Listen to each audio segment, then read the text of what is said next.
Coming to you live with all the sports action from around the UP. Welcome to Friday Night Frenzy. Good evening, everyone, and welcome to Friday Night Frenzy, presented by the Venice Pub and Pizzeria of Ishpeming. I'm Jerry Taylor. Ewan Trout Creek graduate Allison Bailey Bottoms has held the UP girls scoring record since 1997 with 2,131 career points. Tonight, Bailey's record was in jeopardy. With 2,119 career points, Forest Park's Lexi Gussert was 13 points shy of breaking that record. First quarter, the Trojans leading 2-0 off the Broncos miss. Gussert leads the break up the floor with a no-look pass to Sierra Robarge for two. That made it 4-0 Forest Park. Later in the first, Gussert tracks down another loose ball, and she's going to take it all the way herself and finish with the left hand for the hoop. Broncos head coach Joel Schultz called the timeout to try and fire up his girls, and you know what? It works here. KD Schultz gets the ball ahead to Caitlin Frazier, and at the last second, she gives it up to Courtney Jenchak for the hoop, and Bark River Harris was on the scoreboard. But this game was all about double deuces in white. Gussert scores off the inbounds pass here from Adele Isaacson, and that, ladies and gentlemen, was the bucket that gave Gussert the girls' scoring record. She finished with 24 points, and she is now the all-time girls' leading scorer in the UP. Congrats to Lexi. Oh, by the way, Forest Park won 71-41 over Bark River Harris. On the scoreboards, let's take a look at two games from this evening. Superior Central, behind 16 from Vanessa Freeburg, defeated North Central 53-32, and Munising won at home over Carnegie by 10. Next up on the Frenzy, another girls basketball game between Sault Ste. Marie and Marquette. Early first quarter action, Shayla Hubner gets it inside to Kirsten Iwanski. She quickly puts it out the window and in for 2 of her 11. Marquette led 7-2. The other way for the Blue Devils, Emma Roque takes it all the way down court. She kicks it over to Katie Beaumont. A quick shoulder fake, and Beaumont makes the hoop, 7-4 Radettes. Late first quarter, the Sioux's inbounds pass was picked off by Hubner. Off to the races they go, and Shayla, wow, nice bounce pass there to Hunter Videla for the hoop. Part of 21 points for Videla on the night. Marquette led by a touchdown. Later, Hubner, not passing this time. The point guard puts it up and in. Marquette would win the non-conference contest over the Sioux by a final of 65-41. Back to the boards, it was Peshtigo 30, Menominee 29 in OT. Stevenson's Tiffany Wagner scored 29 as the Eagles won at Norway. Houghton was 18 better tonight than Westwood thanks to 24 points from Elisa Jermu. Calumet won at Baraga 52-33. Hancock 10 better than Jeffers, and Maddie Swanson had 28 points as the Purple Hornets win big at Lake London Hubble. Let's go to Delta County. Kingsford and Escanaba played in a great Northern Conference contest. Third quarter action, Escanaba leading 15-10. Lindsay Collins drives to the hoop. She couldn't get it to go, but Michelle Lefebvre was there for the board in the putback. Escanaba led by 7. Kingsford now with the rock. Courtney Qualley takes it from end to end, and she would not shoot it, but kick it back up top to Jalen Jennings for 3.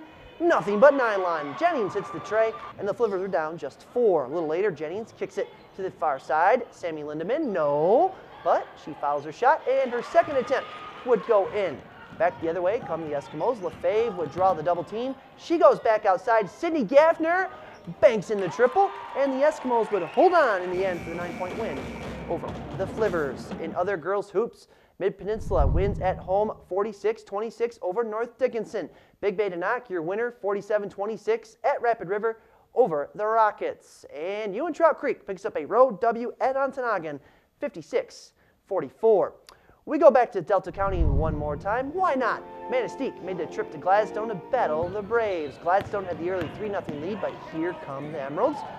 Leah Cook gets it ahead to Samantha Williams, and she takes care of the rest. Gladstone now with control of the rock. Callie Jensen, she's always looking for the open teammate. This time it's Anna Caramella with the mid-range jumper, and that extended the Braves' lead to 6-3.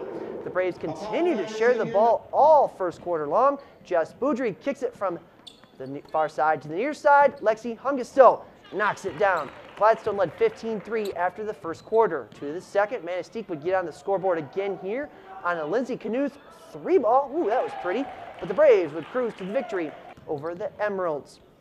On the boys' scoreboards this evening, Marquette rallied in the fourth quarter to win at Menominee 43-34. Gwynn also wins on the road 55-38 at Iron Mountain. It was Norway 42, Manistee 27, Calumet 61-40 over West Iron County. Kearney Nadeau won for the second straight night at home, this time over Big Bay Denac And Lakeland and Hubble put up 83 points in a win at Chassell. Back to the highlights we go. Rivals Ishpeming and Westwood clash tonight at Westwood High School. Second quarter, Ishpeming had a 19-0 lead. Ozzy Corp gives the ball up to Ozzy Hakkarainen, and he drives to the hoop, and Hakkarainen banks it off the square to put Ishpeming up by 21. We stay with the play because Westwood was looking for any kind of offense, and Justin Luke ends the dry spell with a 3-ball to get his team on the scoreboard. Just before halftime, Bobby Zalke goes low. Alex Briones fights through the double team for the hoop. Ishpeming led by 19 points at the half. Let's go to the second half. Westwood's Mitchell Messing gets the ball. He finds a lane and drives inside for 2. But Ishpeming had too much firepower for Westwood in this one. Tyrus Milamaki would be wide open from the corner to the 3-ball, and he would make it. The Hematites win big, 53-25 over rival Westwood. A short jog down US 41 takes us to Negaunee, where the Miners entertained L'Anse. First quarter, Negaunee had a 2-point lead. Daniel Perro decides to shoot a 3, and that was a good decision. L'Anse led 5-4. Speaking of 3-balls off the inbounds pass, Ryan Labarge had a little separation to shoot the rock, and he takes full advantage of it, giving the Purple Hornets an 8-6 lead. Negaunee would get its offense clicking towards the end of the first quarter. Eric Laurie, a big part of the offense. Watch this play. Laurie goes hard to the hole, he throws it up, and yes, gets the home bounce to fall for 2. The Miners kept attacking the hoop inside. Tyler Jandrin goes low. Zane Radloff in the post, and Radloff, turnaround jumper. It's good. Made it look easy there, too. Negaunee led 17-11 after 1, and the Miners would win it by 12 points, led by Eric Laurie, who led all scorers with 23. That's all for the first half edition of the Frenzy on this Friday evening. We are done on the hardwood for the evening, but straight ahead on the Frenzy, we hit the ice for a little hockey action. That and more is straight ahead on the Frenzy, right here on ABC 10. Back to the Frenzy, once again presented by the Venice Pub and Pizzeria of Ishpeming. I hear they serve a mean cheeseburger and fry there. Well, after splitting their series on the road at Lake State last weekend, Michigan Tech hockey team played another nationally ranked team on the road tonight at number 3 Ferris State. We go straight to the third period, no score until Garrett Thompson's shot from the point beats Huskies goalie Jamie Phillips. Now looking at the reaction from Phillips, I think he was screened as the puck went over his glove and in the net. I don't think he had a chance of seeing that one. These two teams played excellent defense, and that was the only goal of the game. As the Bulldogs won it 1-0 over Michigan Tech, Ferris State goalie C.J. Mott stopped all 25 Husky shots. Phillips stopped 28 shots in goal for Tech. The Huskies and Bulldogs will play again tomorrow night in Big Rapids at 7:07 p.m. And the game is already sold out from what I've been told, like tonight's game was. Good game tonight in Big Rapids. On the WCHA scoreboard, Bemidji State knocks off Lake State 5-2 in the Sioux. Bowling Green shut out Alaska 3-0 in Ohio. Notre Dame had no problem whatsoever with Alabama Huntsville as the Irish win big 7-1. And out in Alaska, Minnesota State and Alaska Anchorage just dropped the puck at the top of the hour. In the other college hockey action, the Finlandia men fell 5-2 tonight to St. Thomas, and the Lady Lions lost 5-1 at home to Augsburg College.